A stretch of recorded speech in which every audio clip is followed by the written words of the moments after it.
ज्ञान the treasure में आपका स्वागत है। और हम आपको बताएंगे कि जब ओम और अल्लाह एक हो सकता है तो हिंदू और मुसलमान एक क्यों नहीं हो सकते। सवाल है मोहब्बत का, सवाल है समझ की। इन दिनों पूरी दुनिया में धर्म को लेकर कई तरह की उठापटक चल रही है। सभी धर्मों के अनुयायी अपने धर्म को दूसरे से आगे बताते हैं, कुछ तर्कों के साथ तो कुछ लोग कट्टरता के साथ अपनी बात भी रखते हैं। इतिहास हो या वर्तमान, हर समय धर्म का आड़ में कई ऐसे काम किए गए हैं जो पूरी तरफ से मानवता के खिलाफ हैं, और कोई भी धर्म ऐसे कामों की कतई इजाजत नहीं देता है। लेकिन एक बात पूरी तरह से सच है कि दुनिया में कोई भी धर्म हो, उसमें लगभग एक ही बातें हैं। वैसे दुनिया में सभी धर्मों में काफी समानताएं देखने को मिलती हैं, लेकिन हिंदू और मुस्लिम संप्रदाय में बहुत ज्यादा ही समानताएं हैं। आप माने या ना माने, लेकिन ये पूरी तरह से सच है।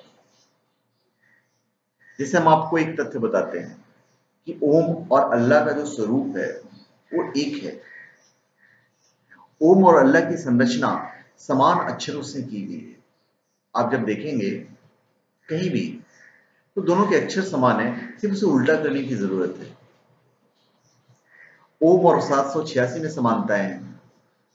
अगर आप अक्षरों पर गौर करेंगे तो दोनों में एक ही जैसा है। देखिए, हम ओम ऐसा लिखते हैं, ठीक है। ओम को अगर हम उल्टा कर देते हैं तो ये 6 बन जाता है। फिर जो हम ऐसा करते हैं ओम के इधर, तो वो बन जाता है 8। मतलब 6 हो गया, 8 हो गया। और ओम के ऊपर जो हम चंद्र बिंदी लगाते हैं वो है 7। तो ये 786 का आंकड़ा है। विश्व के सभी स्वास्तिकों का स्वरूप एक है, चाहे वो होपी का हो, चाहे क्रिश्चियन का हो, चाहे माल्टा का हो या हिंदू का हो, सिलोन में हो या चाइना का हो, जापान हो, हर जगह स्वास्तिक का इस्तेमाल होता है। और हर जगह स्वास्तिक का निशान एक है। ऐसा नहीं कि इस्लामिक में नहीं लिखा जाता, इस्लामिक में भी स्वास्तिक लिखा जाता है। लेफ्टिनेंट में तिब्बत हो, चाहे सेल्ट हो, चाहे बाली हो, चाहे ज्विश हो, चाहे ग्रीक हो, चाहे जैन संप्रदाय हो, सब एक जैसे ही स्वास्थ्य है, सबकी आकृति एक जैसी है। अभी हम इस्लाम और हिंदू धर्म की बात कर रहे हैं या सनातन धर्म की बात कर रहे हैं, तो कुछ बातें ऐसी हैं जो दोनों धर्मों को आपस में जोड़ती हैं। दोनों धर्म ईश्वरीय शक्ति पर विश्वास रखते हैं, इसमें तो दो मत नहीं है। दोनों धर्मों में कहा गया है कि इंसान अपने कर्म करने के लिए स्वतंत्र है, उसकी अच्छाई और बुराई पर ही उसकी पहचान होती है। दोनों धर्मों में कहा गया है कि ईश्वर अपने चाहने वाले को बेहद प्यार करते हैं। दोनों धर्मों में भाईचारा, सौहार्द, क्षमा, विश्वास और प्रेम करना सिखाया गया है। दोनों धर्मों में अहिंसा को प्रमुखता दी गई है।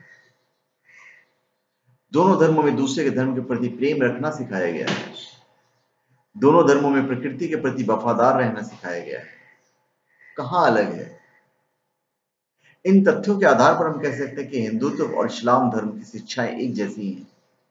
हम माना भी तो हैं, जो इसे अलग किए हुए, हमने अलग किया हुआ है। वैसे भी धर्म हमें जीना सिखाता है, प्रेम करना सिखाता है, दोनों धर्म यही सिखाता है। एक बात पर ध्यान देने की जरूरत है कि मानवता ही सबसे बड़ा धर्म है। तो धन्यवाद, आपका हमारे चैनल पे स्वागत है। आप हमारे चैनल पे सब्सक्राइब करें और कमेंट दीजिए। धन्यवाद।